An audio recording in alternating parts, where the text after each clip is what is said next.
Hope you find well, Jesus for Nation TV. We welcome to the English news edition of Blue White Top Stories. It is Friday. The First Lady of Burundi, Angeline Ndayishimiye, returned from Banjul, the capital city of the Republic of the Gambia, where she took part in the 12th edition of the MAC Foundation Africa-Asia Luminary Annual Conference. During the conference, discussions focused on the contributions of First Ladies in implementation of the population development programs, particularly in the health and education sectors. And the Peace Torch continued its tour this Thursday in Muhuta and the Mugere communes of Bujumbura province. In these communes, it illuminated community development works that consisted of the construction of public infrastructure, the passage of the Peace Torch. In these areas was also an opportunity to call on local leaders to be a light for the population in order to achieve the national vision of development.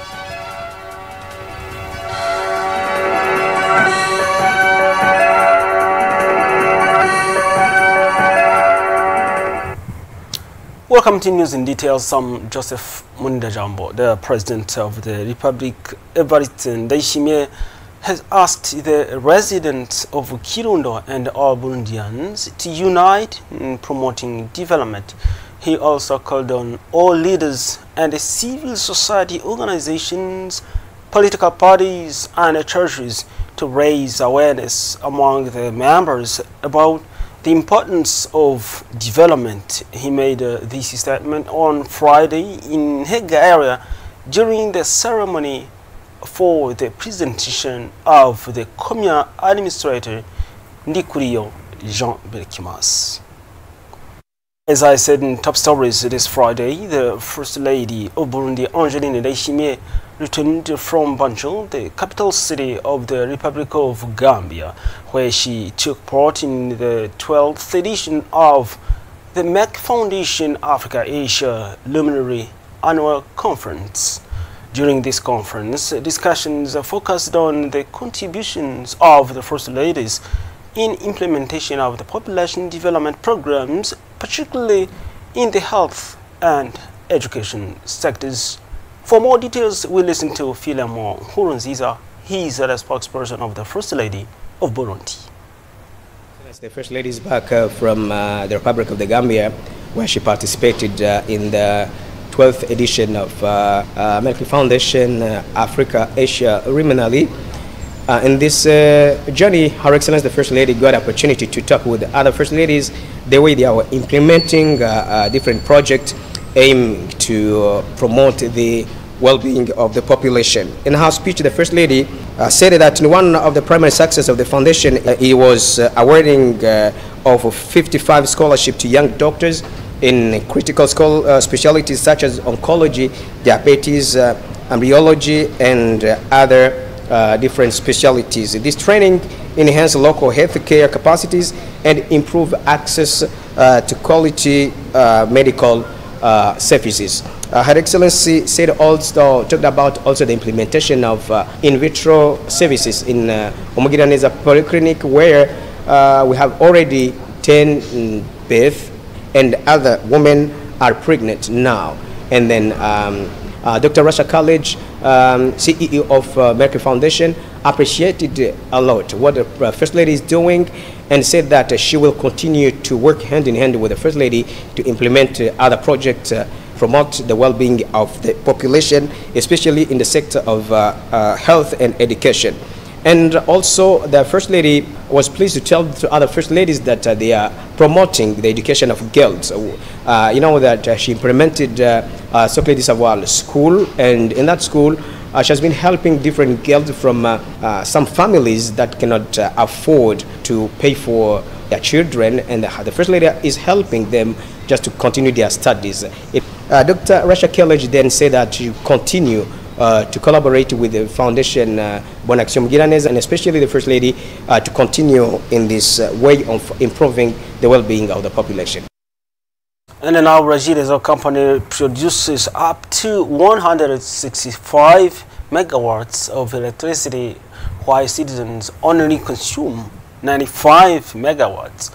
However, the existing infrastructure is not capable of distributing the full amount of electricity to consumers. The minister in charge of energy stated that efforts are underway to resolve the electricity distribution problem. He made that statement on Friday in the National Assembly as a guest. Mauricio Mihigwe has more. During this Friday's session at the National Assembly, members of Parliament were briefed on the progress made in implementing the recommendations issued by the Court of Auditors to Regideso, the company which is charged of distributing water and electricity.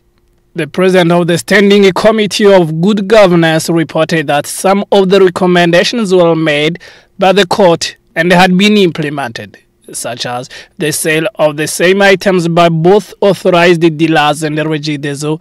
Other actions were partially completed. Meanwhile, some recommendations have remained unfulfilled, and notably the abandonment of vehicle maintenance outsourcing, even though the company has its own garage. In response to the MP's questions about the ongoing shortages of water and electricity, the Minister of Mining, Energy, Industry and Commerce, Hassan Kibeya, reassured that the ministry, in collaboration with the Regideso General Management, is working to improve citizens' access to these essential services. The minister noted that most efforts so far have focused on electricity production, while water infrastructure was not kept up with expansion of urban centers.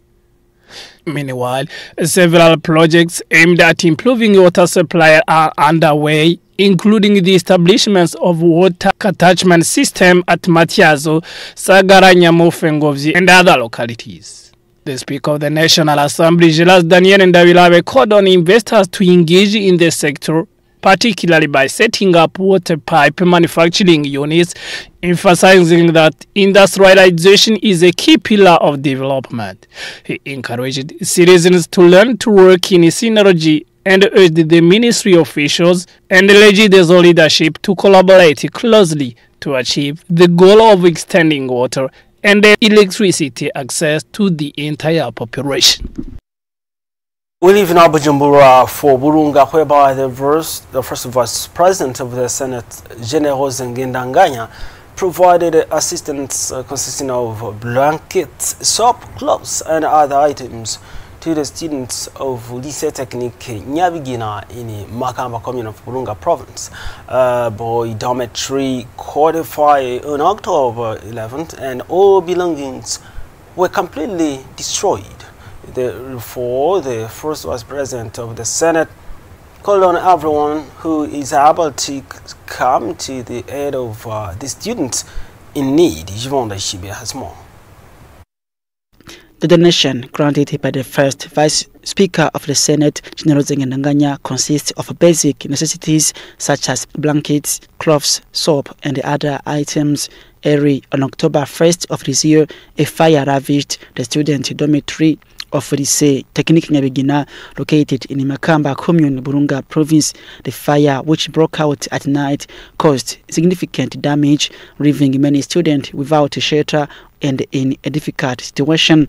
Following this disaster, the first Vice Speaker of the Senate, Generose Ngendanganya, visited the school to assist the victims. In her speech, she expressed Senate's support for the affected families. She stated that the Senate wished to help the victims by providing them with basic necessities. She also called on all charitable individuals and the community to organize themselves and assist the students who lost everything in the fire. Generose Ngendanganya emphasized the importance of solidarity and compassion during these difficult times, highlighting that the government and the parliament must act urgently to alleviate the suffering of the victims and enable them to continue their studies in better conditions. We're back to Bujumbura to close our edition, saying that the peace torch continued its tour on Thursday in Muhuta and Mugere communes of Bujumbura province. In these communes, it illuminated community development works that consisted of the construction of public infrastructure. These passages of the peace torch is in these areas was also an opportunity to call on local leaders to be a light for the people in order to achieve the national vision of development. Juvon Daishimia once more.